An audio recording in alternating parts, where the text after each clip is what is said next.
Assalamualaikum warahmatullahi wabarakatuh. Selamat pagi Bapak Ibu Guru serta kakak-kakak sekalian. Perkenalkan kami dari kelompok MSC 3 yang beranggotakan saya sendiri, Tabris Kanza Butari Amzo, Afrizal Fatur Rahman, Delviana Namira, Farah Anini, serta Lutfi Ilham. Pada kesempatan kali ini kami akan mempresentasikan proposal penelitian kami dengan judul Pengaruh Frekuensi Konsumsi Air Kelapa Hijau terhadap kecepatan kenaikan nilai saturasi oksigen pada pasien terinfeksi COVID-19. Sampai akhir bulan Maret 2022, terhitung sudah ada lebih dari 150.000 kasus kematian yang disebabkan oleh COVID-19 di Indonesia. Melansir dari jurnal yang diterbitkan Akta Medika Indonesiana, salah satu dari 8 penyebab utama kematian pasien COVID-19 adalah sesak napas. Sesak napas yang dialami oleh pasien COVID-19 disebabkan adanya peradangan akibat virus yang menyerang paru-paru pasien. Kondisi tersebut mengakibatkan kadar oksigen pada darah pasien menurun, sehingga mengakibatkan sesak napas atau dalam dunia medis disebut hipoksemia. Masyarakat Indonesia kemudian mencari alternatif pencegahan hipoksemia terhadap pasien COVID-19 dengan mengonsumsi air kelapa hijau. Pemanfaatan air kelapa hijau ini bukan tanpa sebab. Lansir data komposisi pangan Indonesia, air kelapa hijau mengandung nilai kalium cukup tinggi yang dapat membantu mencegah hipoksemia.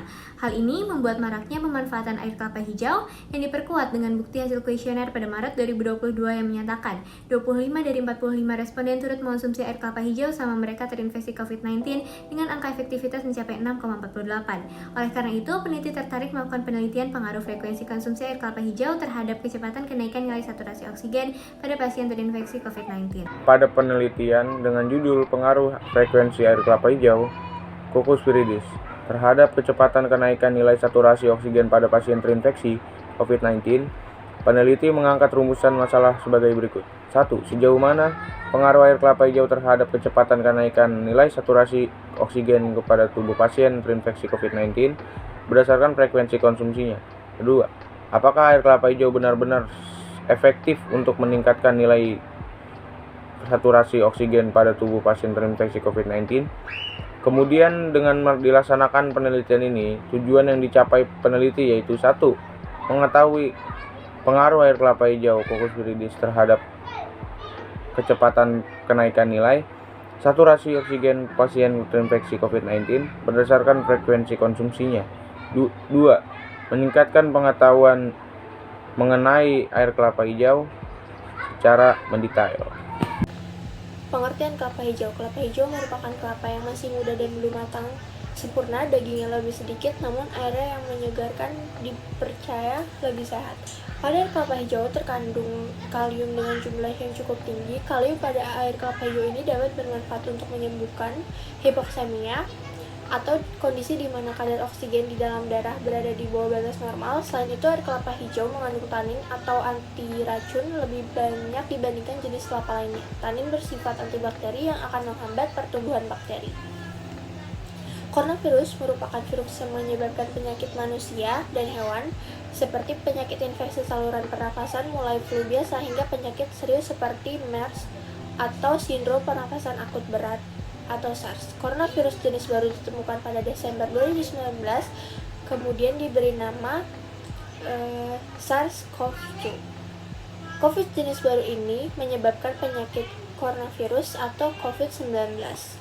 8 penyebab utama kematian pada pasien terinfeksi COVID ini yaitu usia, gagal ginjal kronis, penyakit paru kronis, kelelahan, sesak napas, dan perubahan mental. Saya akan menjelaskan bab 3 metode penelitian untuk bagian prosedur penelitian. Yang pertama, pastinya kami akan menentukan populasi atau sampel. Dalam penelitian ini, populasi atau sampel sebanyak 50 orang dengan rentang usia 12 sampai 50 tahun. Kemudian, dari 50 orang tersebut akan kami bentuk menjadi 2 kelompok yang akan diberikan perlakuan berbeda. Kelompok A dan kelompok B akan diminta untuk rutin mengonsumsi air kelapa hijau selama terpapar COVID-19.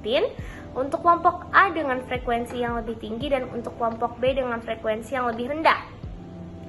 Kemudian kami akan mengumpulkan data melalui kuesioner yang akan diberikan setiap harinya yang berisi tentang air kelapa hijau yang diminum, serta kenaikan saturasi oksigen yang dicek menggunakan oximeter. Pengumpulan data ini dilaksanakan sejak pasien terkena COVID-19 hingga pulih atau hingga negatif. Kemudian kami akan melakukan analisis varian untuk menentukan sejauh mana frekuensi air kelapa hijau terhadap kecepatan kenaikan nilai saturasi oksigen pada pasien COVID-19.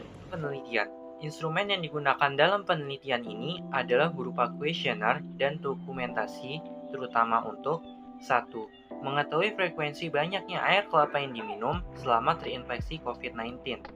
2. Mengetahui kecepatan kenaikan nilai saturasi oksigen pada pasien COVID-19 setelah minum air kelapa hijau melalui kuesioner yang kami buat. Metode pemorehan data. Data tentang jumlah air kelapa hijau yang dikonsumsi oleh peserta penelitian diperoleh melalui kuesioner yang mencakup pertanyaan mengenai frekuensi air kelapa hijau yang diminum dan data mengenai hasil mengecekkan nilai saturasi oksigen per hari menggunakan oximeter pada tubuh partisipan selama menderita COVID-19. Metode analisis.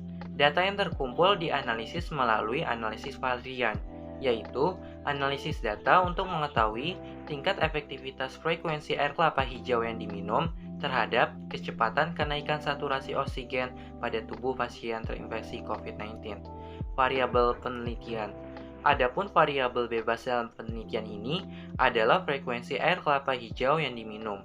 Variabel terikat dalam penelitian ini adalah kenaikan saturasi oksigen pada pasien terinfeksi COVID-19 dan variabel kontrol dalam penelitian ini mencakup 1.